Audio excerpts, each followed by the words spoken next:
جمعہ کا دن ہے اور عصر کی نماز کے بعد قرآن کی تلاوت کے اندر مشغول ہیں، باغی پیچھے سے آئے، حضرت حسن زخمی ہوئے، حضرت حسین زخمی ہوئے، دیگر صحابہ بھی جو نوجوان تھے وہ بھی زخمی ہوئے، اور باغی اندر داخل ہوئے اور سیدنا عثمان غنی رضی اللہ تعالیٰ عنہ کو قرآن کی تلاوت کرتے ہوئے شہید کر دیا۔ آپ کی بیوی سیدہ نائلہ بچانے کے لیے آگے بڑھی، تلوار کا وار روکنے کے لیے ہاتھ کے اوپر لگا، سیدہ نائلہ کی انگلیاں کٹ گئیں۔ میرے محترم سامعین، سیدنا عثمان غنی رضی اللہ تعالیٰ عنہ شہید ہوئے اور آپ کے جسم سے نکلنے والا خون کا قطرہ قرآن کی آیت کے اوپر جا کر گرا، فَسَيَكْفِيكَهُمُ اللَّهُ، میرے لیے میرا اللہ کافی ہے۔ پھر اللہ خوب کافی ہوا عثمان کے دشمنوں کے لیے، جو وہ کتے کی موت مرے تاریخ کے اندر پھر ایسا کوئی بھی نہیں مرا۔ تو سیدنا عثمان غنی شہید ہو گئے، قرآن برپا ہو گیا مدینے کی گلیوں میں۔ اور میرے محترم سامعین، 40 دن کا پیاسا بھوکا جام شہادت نوش کیا، اور آگے مظلوم یہ دیکھیں کہ 2 دن تک لاش بے گور و کفن مدینہ کے اندر پڑی ہے۔ ام حبیبہ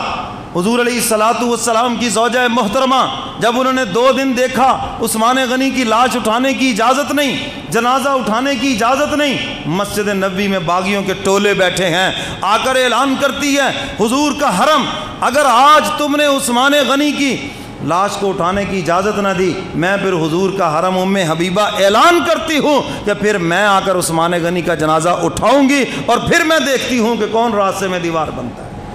جب باغیوں نے دیکھا حضور کی زوجہ محترمہ میدان میں آئیں گی تو ہمارے ہو سکتا ہے کہ پھر ہمارے خلاف کہیں ایسے نہ ہو ہماری بھی جان چلی جائے، کہنے لگے ٹھیک ہے اٹھا لیں، لیکن رات کی تاریکی میں اٹھائیں، اور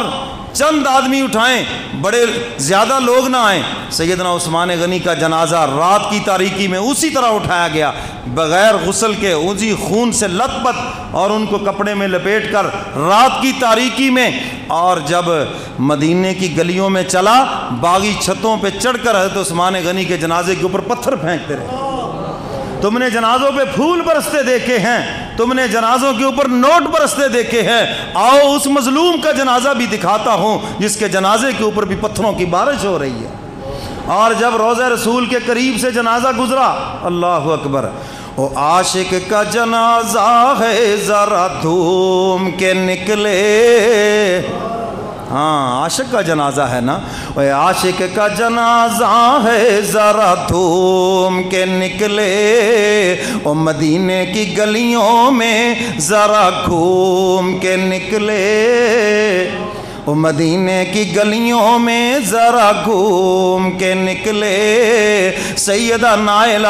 اپنے کٹے ہوئے ہاتھ کے ساتھ چراغ اٹھائے ہوئے ہیں اور روضہ رسول کے قریب آ کر چیخ مارتی ہیں اور عرض کرتی ہیں کملی والے پیغمبر، اگر آپ روضے سے باہر آ سکتے ہیں تو آئیں اور اپنے دوہرے دماد کا حال دیکھ لیں، اور ان کے سینے سے اگر پتھر ہٹا سکتے ہیں تو ہٹائیں۔ سیدنا عثمان غنی رضی اللہ تعالیٰ عنہ کا جنازہ رات کی تاریکی کے اندر مدینے کی گلیوں سے گزر رہا ہے، اور باغیوں نے اعلان کیا کہ عثمان غنی کو جنت البقیع میں دفن ہونے کی اجازت نہیں ہے، ان کو جنت البقیع سے باہر دفن کیا جائے۔ سیدنا عثمان غنی رضی اللہ تعالیٰ عنہ کو جنت البقیع کے کنارے کے اوپر دفن کیا گیا، اور یہ اللہ کی شان، حق تعالیٰ نے جنت البقیع کو اتنا وسیع کر دیا کہ عثمان غنی کی قبر جنت البقیع کے سنٹر کے اندر آ گئی، درمیان کے اندر جنت البقیع کے سیدنا عثمان غنی کی قبر ہے۔ میرے محترم سامعین، ہمارے ہیرو تو یہ ہیں جنہوں نے صبر شکر سے جان دے دی اور اپنے محبوب کے شہر مدینہ کی گلیوں کو خون ریز ہونا گوارا نہیں کیا۔ حضور نے اگر شہادت کی بشارت دی ہے تو صبر کے ساتھ اس کو قبول کر لیا۔ 18 ذی الحج کو مظلوم مدینہ، داماد رسول، ذوالبشارتین، ذوالہجرتین، ذی النورین سیدنا عثمان غنی رضی اللہ تعالیٰ عنہ کا یوم شہادت ہے، اور میرے محترم سامعین، یہی ہمارے رہبر ہیں، یہی ہمارے بڑے ہیں جنہوں نے اسلام کے لیے قربانیاں دی ہیں۔ اللہ ان کی قربانیوں کو قبول فرمائے۔ وآخر دعوانا ان الحمد للہ رب العالمین۔